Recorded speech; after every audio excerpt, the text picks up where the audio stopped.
coming online. We are recording today's session, so just to be aware of that and that you're comfortable with that. Today, we're focusing obviously on the topic of scenario testing. My name is Sandie O'Leary, and I'm head of the Risk Advisory Service for calQrisk. You're probably all, at least most of you will be familiar with who calQrisk is. It is a company of experienced and very knowledgeable, as I can witness to the team that I work with, professionals in the risk and compliance area. We offer governance, risk and compliance software solutions and the related services across this area. It's headquartered in Shannon, Ireland, and it is used by over 200 plus regulated organisations at this point. And obviously we get new customers and clients all the time, which is lovely to see. The client base is quite broad, and that will be reflected in today's attendees as well. We're covering financial services, solicitors, local authorities, universities, schools, housing associations, charities, sports organisations, basically across the whole gamut of sectors. I guess you're kind of wondering why I'm delivering this particular session. I guess I come from a financial services background. I have a lot of experience in risk management and compliance over the years within the financial services sector, and I've had more than 16 years experience in financial services as a risk and compliance officer here in Ireland, and 8 years working in the UK in the merchant banking sector in kind of HR and data management. So that's kind of my background, and I guess the ultimate point being that I've had a lot of experience over the years with working in organizations, all of whom want to embed strong risk management into their operations and governance. So I guess that's the knowledge and experience that I bring to this particular area. And for me, one of the most interesting aspects of what we're going to be focusing on today is how do you embed strong risk management in organizations? And there are two key tools in this area that I think are very practical and helpful in both promoting the embedding of strong risk management, but also in demonstrating the embeddedness of risk management. And that can often be a challenge in terms of you're doing all the right things, but can you show it? Can you see it? Are you getting the benefits of it? Is the organization that you represent, that you work for, seeing the benefits that come from strong risk management? Today, it's very much going to be about scenario analysis, but I will start with just a couple of quick slides on stress testing, just to really, put it in context. That's probably the area most people are most familiar with, but it's about just highlighting what the differences are between the two. But they are both obviously strong tools in the attempts to embed good risk management across any organization. So I will have plenty of time for questions at the end, all going well, but please feel free to submit questions if you want to, as they occur to you, onto the chat button, using the chat button.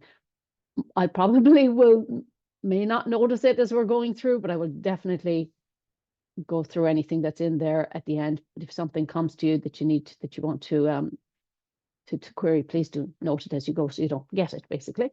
So I think we're a couple of minutes in, and I'm conscious this is a short session. It's 45 minutes maximum, so I'll get started, seeing as a number of you have already logged in and are ready to go. So as I said, we're going to have a look at those two key risk management tools, primarily focusing on the scenario analysis piece. Just again, as I say, to put it in context, the other aspect that people are more often familiar with is stress testing, where organizations, and I deal with credit unions quite a lot, so I just mentioned credit unions here because it is one that's kind of expected in that sector, but it applies to all sectors really. That the stress testing is all about examining the organization's robustness under adverse but plausible conditions. And it does focus very much on quantitative data, which we, will all be used to looking at. And the idea being that you look at identifying any areas of weakness, trying to reinforce any areas that might cause the organization to not achieve its operational and financial objectives. It's about checking, where the points of weakness are that we can improve on. Financial stress testing, we tend to be primarily in the purview of the financial experts in our various organizations. But the point I guess I want to make in terms of the risk management context is that risk management officers and whoever's responsible for the risk management function can and should be looking at the underpinning assumptions and conduct a reasonableness check. While you might not be the person doing the actual calculations, preparing the data, all of this will be based on a set of assumptions. And it's really just good for the risk management function to have a look at them, challenge if necessary, in a constructive manner, the assumptions that are underpinning these types of financial stress testing projections and so on. I suppose one of the key areas, or there are a number of areas where this looks at, and we can kind of look at the various underpinning elements depending on the theme, on the area of stress testing. They will vary from section to section. For example, at the moment, I suppose a lot of people are concerned about the various geopolitical events that are happening internationally. And if you have plans that are impacted by that, you might want to have a look at those, see what that might mean for you, what assumptions you might have made last year that may not be feasible today. So it is very much about looking at it, examining it, seeing, pardon me, what are the changes that are going to impact or could potentially impact on your plans. So when you're looking at stress testing, we tend to look at quite specific areas. So for example, financial projections, which I mentioned earlier, underpinning your strategic plan. These are usually based on expected best case and worst case scenarios. So for example, for lenders, you can be talking about the potential for different loan interest incomes when planning new loan products. So you want to use your stress testing tools in order to kind of compare and contrast what you might earn, what might be the pros and cons between the various different options. When you're looking at investments as another sector, you might even be looking at, comparing investments on the basis of rate of return. There might be different elements that are criteria that are important to you, and you're comparing one to the other. Another obvious use for it would be looking at the potential opportunity cost between your different strategic options. So if you are looking at different options for your business, so for example, in financial services, you might be looking at mortgage lending or enhancing it versus a return that might be available to you on investment products. You're usually making choices between, you have limited resources and you have to look at the different options, and there will always be an opportunity cost between one and another. So for example, you might be looking at whether you should be investing in on-premises IT servers versus migration to the cloud. So you'll be looking at the costs, you'll be looking at the resource investments. There's a lot of different areas that you can quantify, and it's quite good exercise to work through the various options depending on what you're looking at and what your choices are at a particular time. So that's kind of, I suppose, the key when it comes to stress testing of your financial projections, is to look at the options and they'll give you the best, I suppose, combination, because in some areas they'll be stronger, others will be weaker. So it's about looking at it from a holistic perspective. So I literally just wanted to kind of put it in the context of stress testing being one of the tools that tends to be used quite frequently. What I want to look at today, really, I guess, is the scenario analysis piece. And this can be used by any industry, any sector, and that's the point of its focus today. It's usually that one tool which allows that kind of broader bird's eye view, honing in on particular issues that may prove challenging for your organization. It is different to the stress testing because it allows for more qualitative assessment criteria to be used. So you're talking about picturing and envisaging a wide variety of good or bad outcomes. You're talking about looking at the different future states, depending on a whole range of factors. So you might use this, for example, in testing your operational resilience. You might look at it in terms of testing cybersecurity responsiveness, or you might look at it for potential effects of those geopolitical developments we just mentioned and how they might impact on your organization. So really, I suppose what I'm saying is that scenario analysis is a very useful tool in the risk assessment process. I would say use it whenever possible. It's all about asking yourselves, what if this happens? What if that happens? Everyone attending here today will come from a whole range of different industries and backgrounds.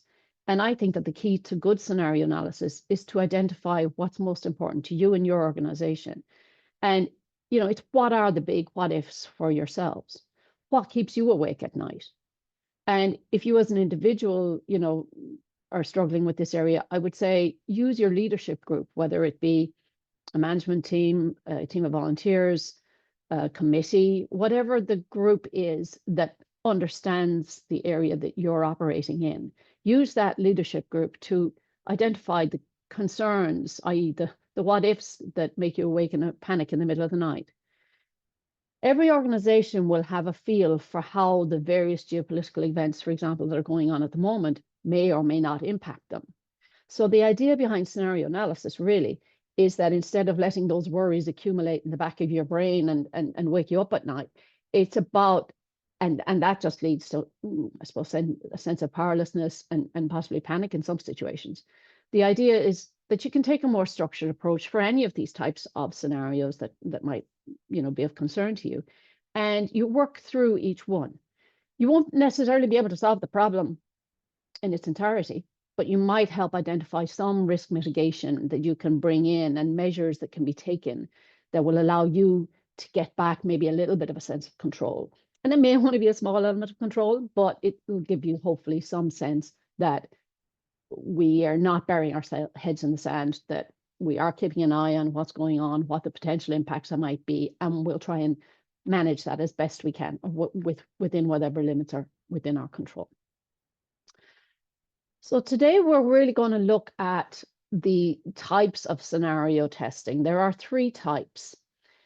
They come in kind of component testing, which I'll explain, and tabletop testing, and the 3rd type is live testing. For today, we're really going to focus on types 1 and 2 because these are most within each organization's own control. Type 3 is the live scenario testing is usually far more extensive as an exercise, but I will explain the differences, particularly in relation to the various types as we go through today. So to start with, we're going to have a look at component testing. So component testing really is where an individual part of a larger process is tested.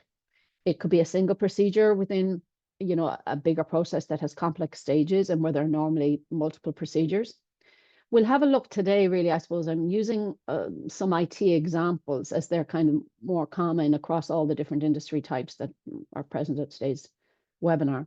So I will say from the outset, though, I am not an IT specialist. So this will not be a very technical presentation. It's more about explaining how the process is used than the technicalities of the specific challenges that might present themselves in an organization or in a sector.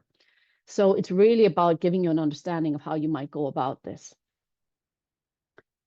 So step 1 in the component testing, I probably should have mentioned actually right from the outset that we will circulate these slides and the recording, and there's also a supporting document that I'll issue with this afterwards.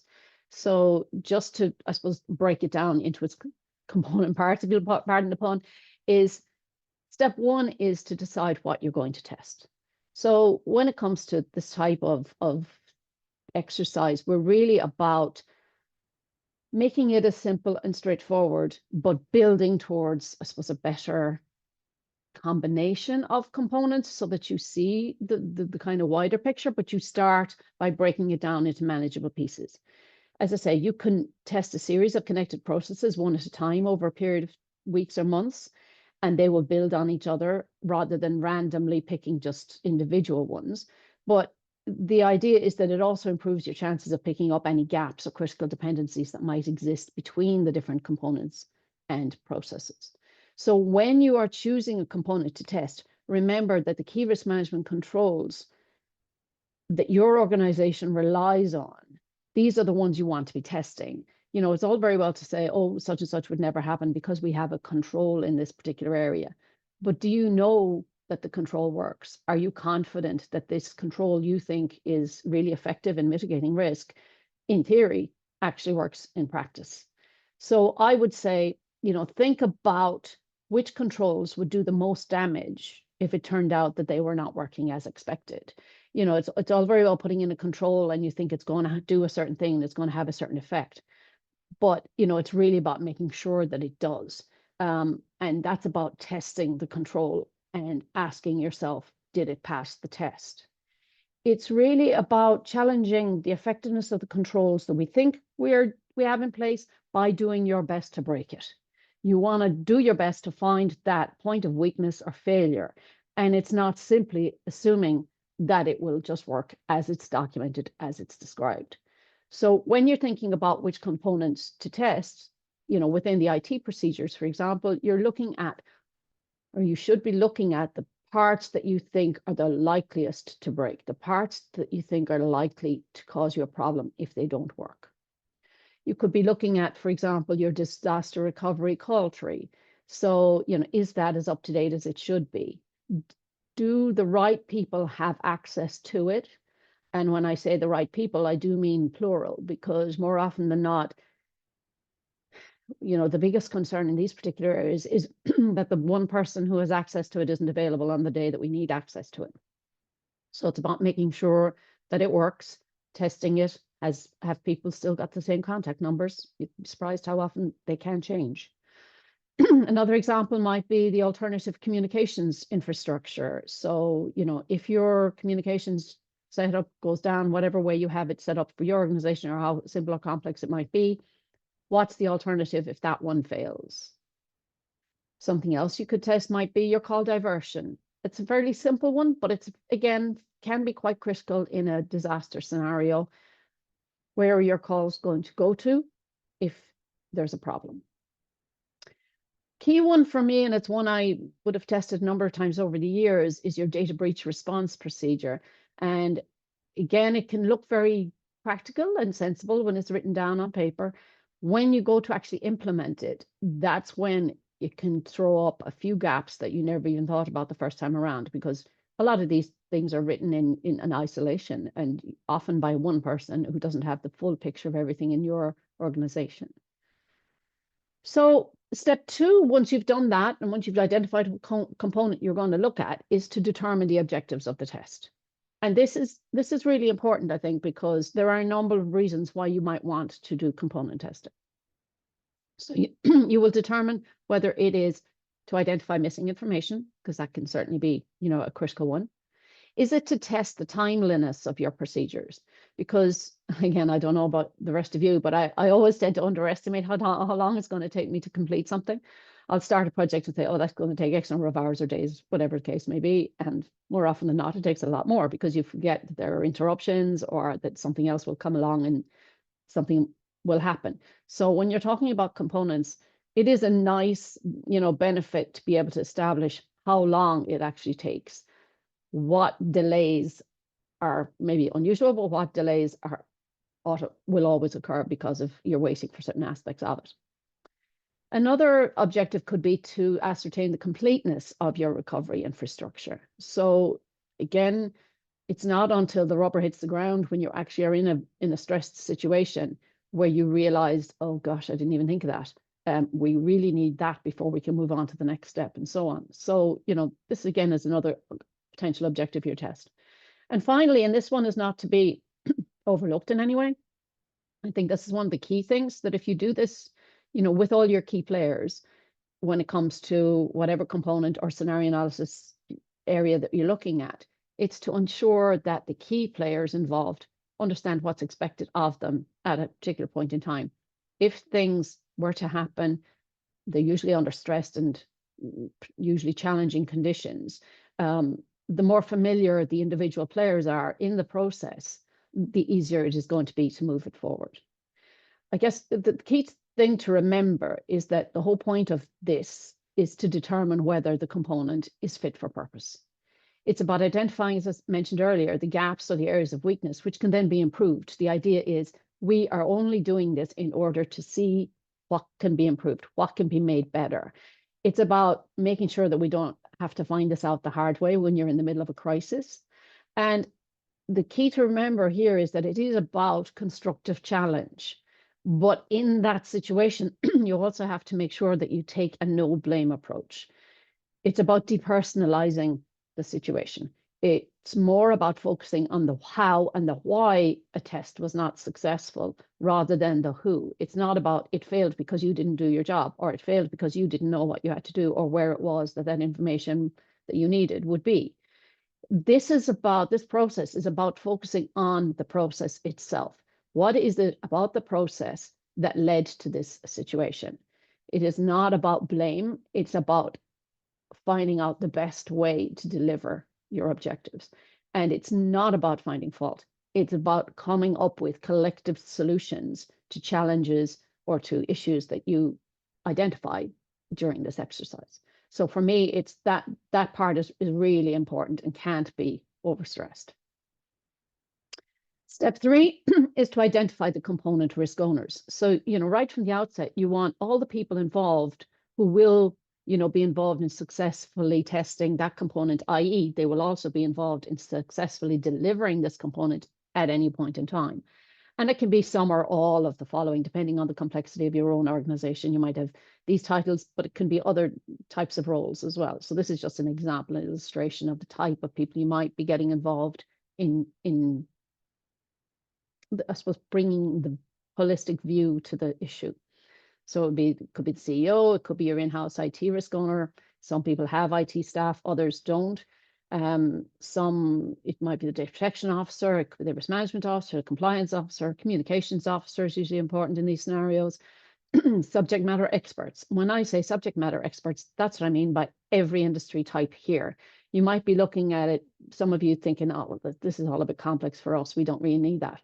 But anybody who's involved in any level of an organization has developed a knowledge and experience of how that organization is meant to work, what their objectives are, what their priorities are. So it's really just about identifying who are the people that will help you to test out these components. And it will vary enormously based on the size and complexity of the organization involved. The key is just to make sure that you include the people that you will need to be involved if this component or this scenario were a real life event. So just think about it from that perspective. Step 4 then is to identify the person to lead or facilitate the scenario. So ensure you have plenty of knowledge and experience of the and the idea behind that is that there will be an appropriate level of challenge. And I mean that in a constructive way, not a negative or antagonistic way, but more about, having the right level of knowledge to be able to question assumptions and query how people are, explaining what will happen in a given situation. And the idea, that it is important that you pick the right person for the job in this case. You could use, an internal person to lead the process, or you could select an external expert who's familiar with the organization to challenge those types of assumptions and statements that are usually core to this type of testing. External could simply mean an employee who is very familiar with the component, but might not be currently very active in that area. They might be working in a different area, but they're quite familiar with how it did and should work. You need to be careful, though, I will say, in who you choose to lead the testing, because if, for example, you automatically choose the manager that's the most senior person in that function, the head of that function, for example, because you think they have the ones with the most knowledge and expertise in this particular area. Part of the challenge is that a lot of people who are experts in their own area and have reached that, level of seniority have built in assumptions, shortcuts, and so on, that they probably don't even realize they have. And they, again, say things like, oh, well, that would never happen because I know that this goes there and he does that and so on. But you're assuming that that person is going to be present. And so really an awful lot of this is about making sure that assumptions that are subconscious are brought out into the air, discussed. Are they realistic? Are they not? Would they actually, cause us a problem in the long run? So the person you choose to lead this, needs to be able to bring constructive, as I said, a diplomatic challenge along the way to, maybe again delve into those gaps that are kind of assumed or that are built into someone else's subconscious along the way. So step 5 then is about examining each element thoroughly. So for each element of the component that you're analyzing, as I said, it's about asking what will make that fail. Not assuming it's going to work, the whole purpose of this type of testing is what would cause this to not have the desired effect? What could prevent progress onto the next element, for example? So even if this component fails, sometimes it's not going to stop other things from happening, but in some cases, the exercise might show that if this particular component fails, other subsequent components are not going to be able to be successful. So you really need to kind of look at it in its individual sense, but also in how it connects with others. Is one element dependent on successful completion of a previous element, for example? And so that you kind of pick up on those interdependencies and learn from the exercise. One example might be, for example, if you have limited or restricted access to systems or resources, there might be time limits during which there is access to systems and resources. Do you have a key person dependency issue, for example? How many people can complete each vital task that you've identified? How available are they? Will they be available 24/7, depending on what it is that you're testing? So it's important to know, in an ideal world, you shouldn't be dependent on any one individual for vital tasks. So this exercise helps kind of thrash that out a little bit. Step 6, which is the final step in the component testing piece, is very much, I suppose, the whole point of this exercise. It's to learn and document your findings. The whole point of the exercise is that everybody learns from it and that we identify ways that we can improve. So it's very much about documenting the findings of that analysis, following through with whatever improvements or adjustments that you find, and then reporting on the experience. So this comes back to the evidence of your embedding of your risk management efforts. If you don't document the findings and have an action plan and then report to the people who should know about it, then when you're maybe expected at some point to demonstrate how embedded or not risk management is, it's very hard to pull that evidence. It's very hard to point to something and say, that's a good example of how we do this. So for me, it's really important that you do that stage well. So the advantages of component testing are that it's cost effective, generally speaking. It's minimal risk. It allows the risk owner to fine tune the plans and details that you're testing, and it provides a basic level of assurance to stakeholders. So this is one of the ones where, again, it's not a hard thing to begin with. It's, and it can be quite, I suppose, specific. And you can start, it's an easy way to start for all of these reasons. And you can start to put components that are related to each other together so that by the end of the series of tests, you will have a good feel for the broader picture. So that's component testing. The second type of scenario testing is what we call tabletop scenario exercises. And this is your next level up. So this is where you're really starting to get into a more comprehensive view of a particular scenario. So this will be made up a whole range of different components and processes. So a tabletop exercise really is just a meeting. It's a meeting to discuss a simulated emergency situation. So in this particular type of exercise, you're talking about a group of people who will review and discuss the actions that they would take in a specific emergency situation. This type will take more time than the component testing, and an awful lot of it is in the time and the effort is put into the preparation for this tabletop exercise when the people actually gather together. So it's the preparation phase that is absolutely critical in this. So part one is this, deciding on what scenario to test.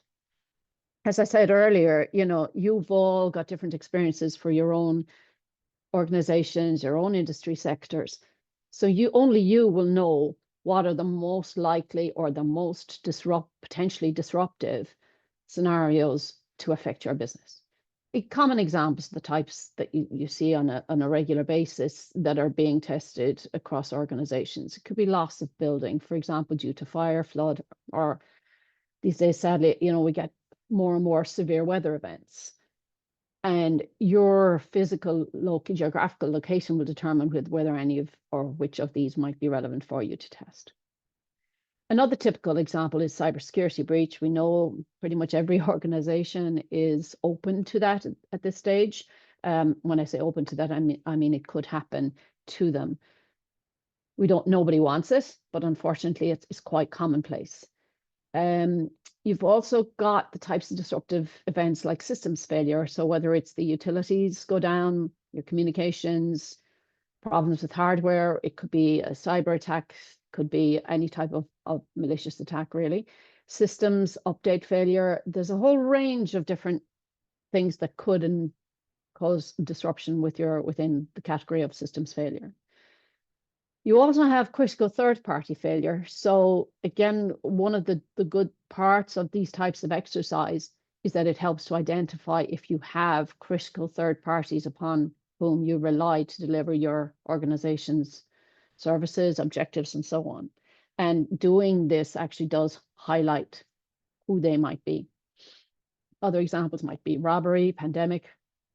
Unfortunately, we have plenty of data now upon which to use another pandemic scenario exercise, for example.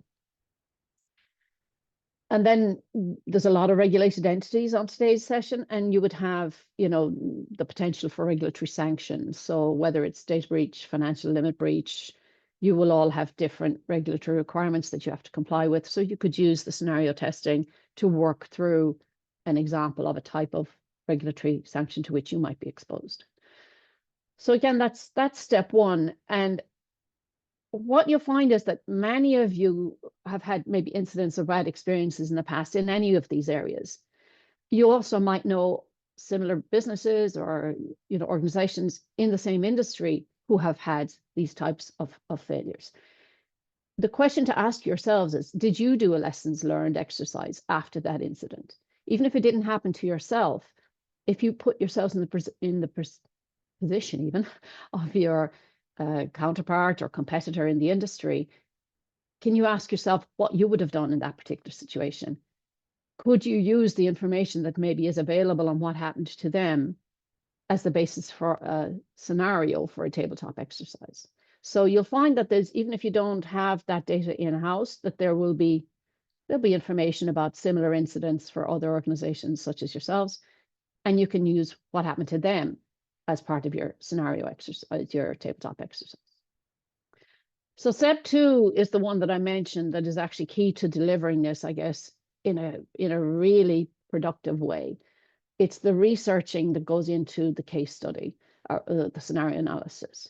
It's about going into your own internal documentation first. Have a look at the types of documents that you have, what information will be relevant to your chosen scenario. So you have all the examples in the previous slide, but once you've picked one, go into the relevant documentation for that area. So it could be things from your business impact analysis if you have that information. It could be things from relevant policies in the particular areas that you're looking at. It could be the documented procedures that you have. If there have been expert reports, you may have had a review. You might have brought somebody in from outside to kind of review this particular area. It could be an industry-wide report that you're looking at in terms of best practice and comparing how you are doing in relation to that. It could be audit findings internally. So you'll have a lot of documentation around your chosen topic. So it's about reading that, seeing where your existing weaknesses might be, even just at the very highest level, and working around that. You can use data that you might have gathered or information you might have gathered from scenario component testing, like we spoke about in the first section of today's presentation. So if you've done individual component tests and you've identified, a few areas that you think need further enhancement or further work, that might inform this tabletop exercise, and you might use that group to then delve further and see what the solutions might be. There may be external resources. So in this case, you might be talking either external human resources or external documentation that will inform, again, the design of your scenario test. A lot of industries, particularly the regulated industries, have industry standard guidance. They will be either legislative or, regulatory. And there's lots of documentation out there about expectations in relation to all of these types of topics that we spoke about in the previous slide. And it's about building those into your testing as well. And as I said earlier, you know, there might be a real life example that you can use, either that happened to yourself or to somebody or an organization that you're familiar with, or with whom you could contact and kind of thrash it out and get some examples of, or some illustrations of where they could have done better or should have done better if they had been more prepared. So this is your research. And this is the critical part that will make the rest of it effective and produce a far more detailed and I suppose educational outcome from the exercise. So the time to, you know, it's important to put the time into this step 2, this research phase. You then have step 3, which is to determine why you're trying to do this. Similar to the component testing, it's about, are we looking at identifying missing information? Do we want to just make sure that everything we need will be available and that we know where it is and how to find it in the event of a negative event, such as we were looking at a couple of slides back? As I mentioned, it's really useful in doing this to say, you know, are there third parties or fourth parties that we really rely on and we could have significant challenges delivering our products or services if they were to be unavailable, if they were to be unavailable in a timely manner, if they, you know, if there's a whole range of different reasons why you may or may not have known in the past which third and fourth parties you are most reliant upon. And part of this exercise could be to determine that, to see exactly what level of dependency you might have. It could be to figure out what's the optimal recovery order for your various processes that are, you know, in your organization. You know, for example, if you do a business impact analysis, it's usually broken down into the various processes that your organization tries to deliver or uses to deliver its services. And there will be a better, not best, recovery order for all of those. There are certain things that you will need to get up and running before others. And there are things that you might think are really critical in terms of service delivery, but in an emergency situation, they might be further down the line than you think. So a lot of this testing is about determining what is the really optimal recovery order, not just the theory of it. What in practice would we need to have in place first in order to move along that recovery process line? It could also be to basically just determine how complete your recovery infrastructure is. You know, we often think, oh, that's a great plan. That looks lovely on paper. That's wonderful. And then you go to sleep and you don't worry about it anymore. And then, unfortunately, an event arises. You pull out your recovery and, you know, documentation, your contact list, and so on. And they haven't been tested in a very long time. And so much has gone out of date that, and maybe new complexities have been introduced since it was last reviewed that haven't been integrated into the infrastructure. So it's about, you know, making sure that you've got that everything's included. And again, similar to the component testing, there's a huge benefit in getting those key players in your organization familiar with the specifics of your recovery plan, of how to handle a stressed situation, such as of those we outlined a couple of steps back. And, you know, that again is a really big benefit to this, because I think, you know, in the initial phases of a negative event materializing, an awful lot of time is wasted while people kind of sit and panic and think, oh my God, what am I supposed to do in this situation? Am I supposed to sit here and wait, or is somebody going to be waiting on me to do something? So, you know, it's very much about making sure that those important key players know what their roles are and when they need to you know, have an input and contribute to progressing to the next stages in a stressed situation. And that leads to good and better teamwork, I think. You know, you don't want everybody running off trying to do the same thing and then sometimes finding that everyone's doing one thing and nobody else is doing another key element. So everybody learns their role in that situation, and their role can be different in a stress scenario than in their day-to-day work. And that is the difference, is to make sure that they understand what their role will be in a stressed scenario, rather than in a normal day-to-day environment where everybody knows and they go in the day and they do their own work and they go home. So that teamwork element is vital. I would say This is probably, again, one of the more time-consuming parts of it, the very first bullet point in this, which is basically where we design the structure of the scenario test. And it's a bit like back in the old days when I was doing the Leaving Cert, it's, you know, it's your case study almost. But this is a bit more structured than that. What you want to do is set up a credible scenario. So you want a realistic, what they call, you know, stressed but plausible scenario with 5 or 6 injections along the way. So 5 or 6 stages where sub-events will occur. So you've got the big picture, and you know, if you were to, for example, take a third-party disruption scenario where a critical third party is unavailable, can't deliver the service to you, what would you do? And if you're thinking about designing your credible scenario, you could start out, for example, with just an assumption that it's a short-term disruption. You kind of see, oh, okay, the third-party service isn't available this morning at 11, but we'll give it till 12 o'clock and see how it gets on. You know, surely it'll be back. You could then have your second injection where an issue, you know, arises where you need internal authorization, for example, to cease to deliver a service, to put out a notice or to members or to your organization that this service is going to be disrupted, but the person who authorizes that perhaps isn't available. So are they on holidays? Are they out sick?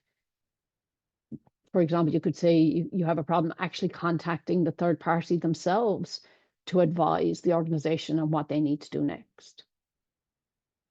If you have, there's a whole different level, there's a whole different range of different injections that you can build in to escalate the stress on the team as you're working through these kinds of scenarios.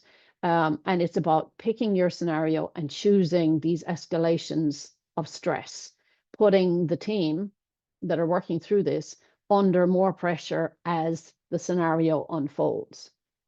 Another example could be, you know, if you're, unfortunately, with the whole geopolitical disruption going on at the moment, you might have either a local business that are customers for your service, or you could have a local business which is in your supply chain who are under threat because of geopolitical events.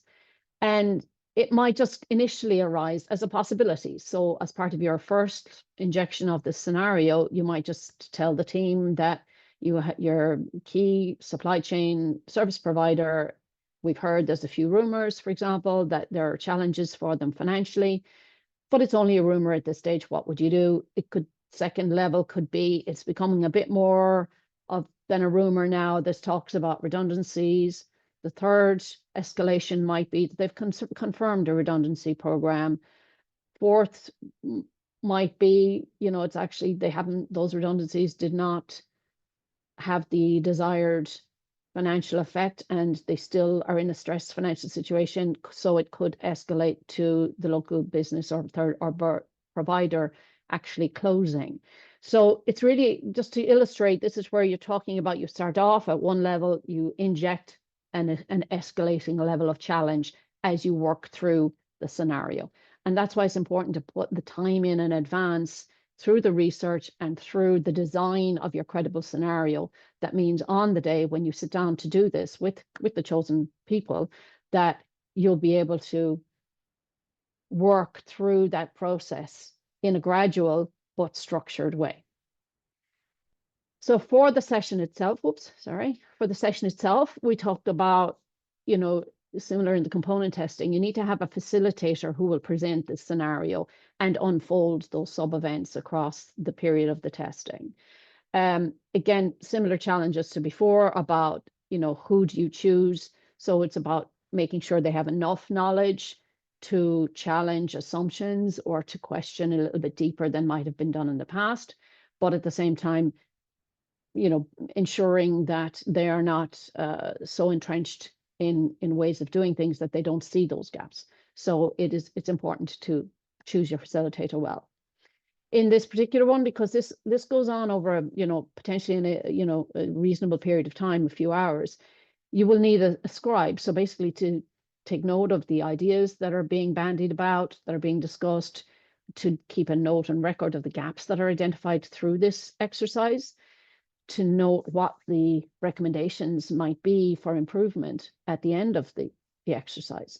And subsequently then, similar to the component testing, you want a detailed report after the exercise, which includes, you know, the recommendations for changes. The whole point is to, what are we going to learn from this? What have we learned from the exercise? How can we do this better? You can, you know, apply this whole process to any number of different, you know, scenarios within your organizations. As I say, some on a very practical disaster recovery side of things. Others might be in response to a regulatory sanction, for example. How are you going to respond? Others could be geopolitical events. So there's a whole range of different topics that you can apply the exact same process to it. So step 5 in this process is to identify the component risk owners. So when you are preparing for this scenario and exercise, and you've identified it and you've designed your scenario and you've identified who's going to lead it, you want to make sure that when it comes down to actually conducting the exercise, that you have all the persons who are affected in this particular area in on the exercise.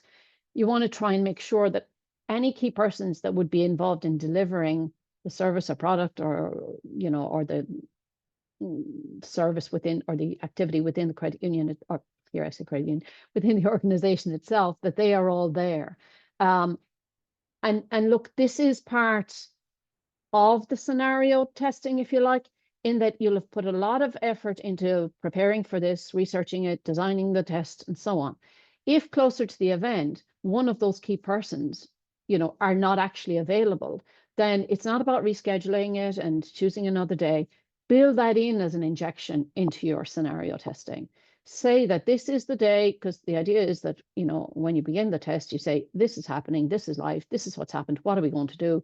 And by the way, such and such key person is on leave, or they're away on holidays and they're not contactable, or God forbid they're ill, something along those lines. But you build it into the process. So just because a key person that you had identified as part of this delivery cannot then there be present for the actual testing, build that in as part of the test. And it's amazing how that can actually be really useful and constructive. Step 6 is to identify, as I say, that lead, ensure that they have sufficient knowledge and experience to allow that constructive level of challenge and criticism. As I said earlier, just be careful that you don't just automatically assume it is the most experienced person in the organization that's best to lead that. Sometimes it can be the person that has some experience in that area because they need to know something about it, or you can bring in somebody who has a little bit more distance from that function. Maybe they worked in it before, they're not currently in it on a day-to-day basis, but they might have the ability to spot the gaps. Ask those insightful questions in order for this type of testing to be successful. Otherwise, you're simply going through the motions, and that's not what this is meant to do. This is meant to, as I say, try to break it. I'll just pause for 1 second. I think I just see 1 second. Did I see something coming through there? Whoops. Just want to check this Q&A. Oh, I'm sorry, I missed one earlier on. Oh, yes, I did cover that the slides will be shared following the webinar. Yes, absolutely. Another question, what timescale do you suggest is practical for undertaking a comprehensive scenario exercise? Would it be potentially a day-long event? I suppose the answer to that is it depends, sadly. I would say most of these 2 hours max would be more than enough, because it's about putting the preparation in from the beginning. And if you've got those injections built in and it's structured well enough, it should be doable within that time.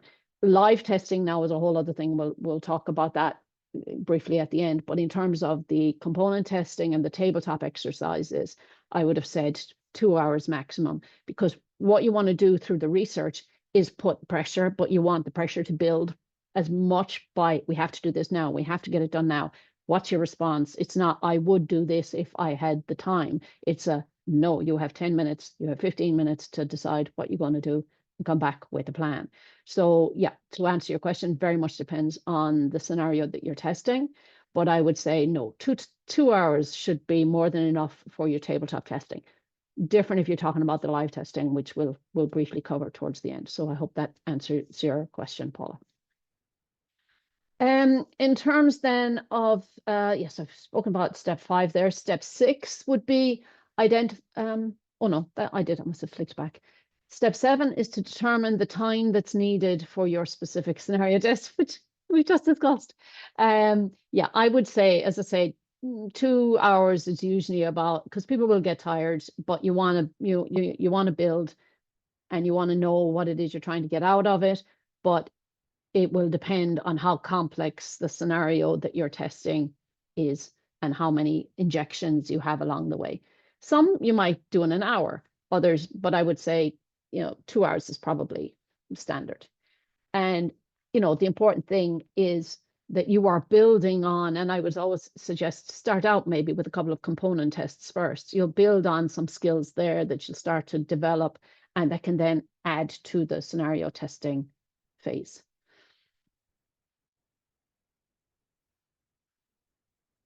Okay, why is that not moving? So the advantages of your tabletop scenario testing are, again, you've talking about minimal disruption to business. Because we're not doing live systems, shutting them down and so on and so forth. You're talking about around a table, talking about what ifs, if this happened, what would you do? How would you move forward? There are no live systems affected in this type of tabletop or component testing.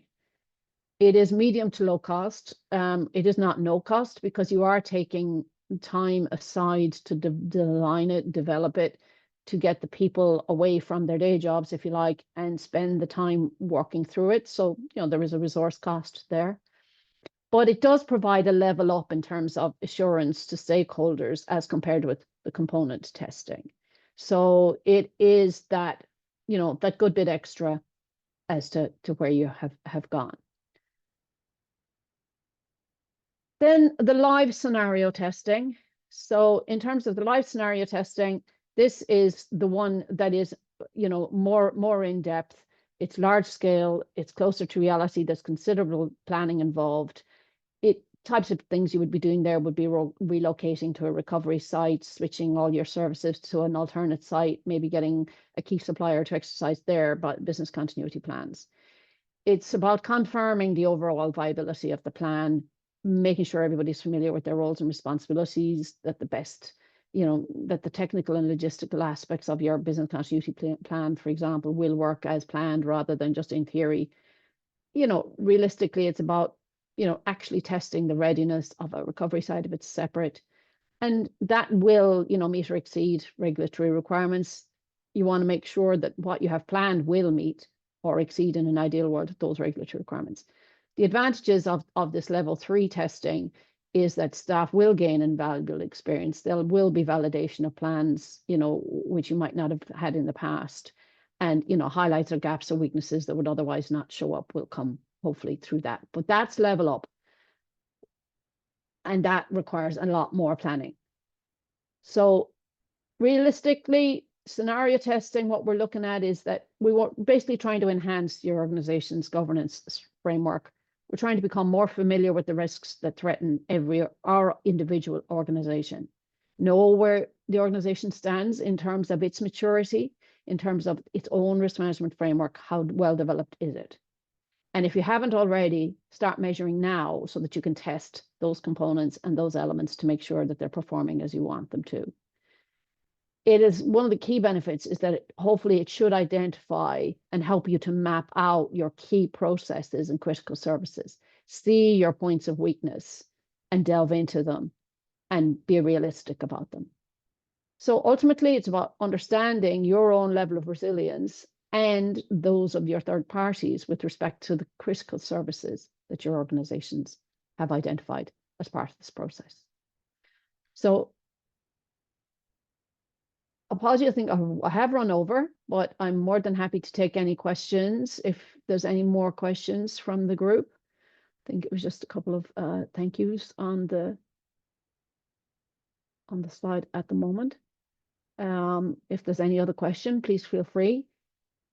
If there aren't any other questions today, please feel free to drop me an email at sandie.o'leary@calqurisk.com, and I'll certainly help if I can. As I said at the beginning, we will be delivering these, sending you out the slides, and there's a checklist that I've prepared which would help you in designing your scenarios and designing your testing plan. So please feel free. I hope they're useful. And as I say, do come back to us if there's anything we can help with. I'm just checking the questions. There are lots of thank yous, so I appreciate that. Thank you. And as I say, hope you've all have gained something from it. A question there from Elaine. Yes, there is a template available to help you work through the design of your component testing. There's kind of 2 questionnaires in one, and that will go out with this as well. I hope that will help you. So thank you. Lots of appreciation out there. So I'm always open to that. So as I say, if anything occurs afterwards, I'm more than happy to follow up with any queries on my email. And apologies for running a few minutes over. Nothing new from me. I talk too much at the best of times.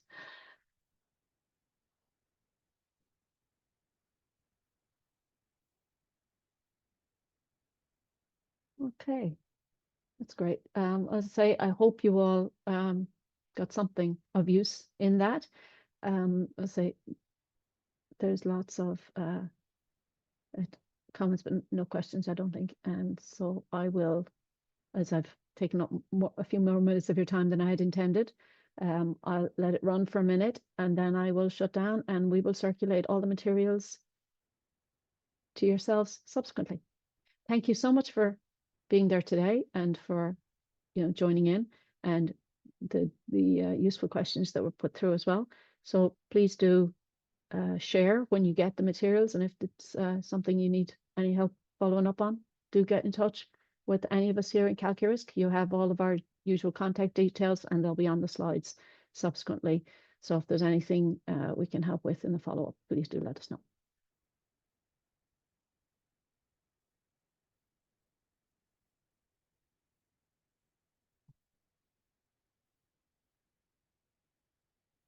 Thank you very much for all the nice compliments on the session this morning. We will hopefully see you again soon.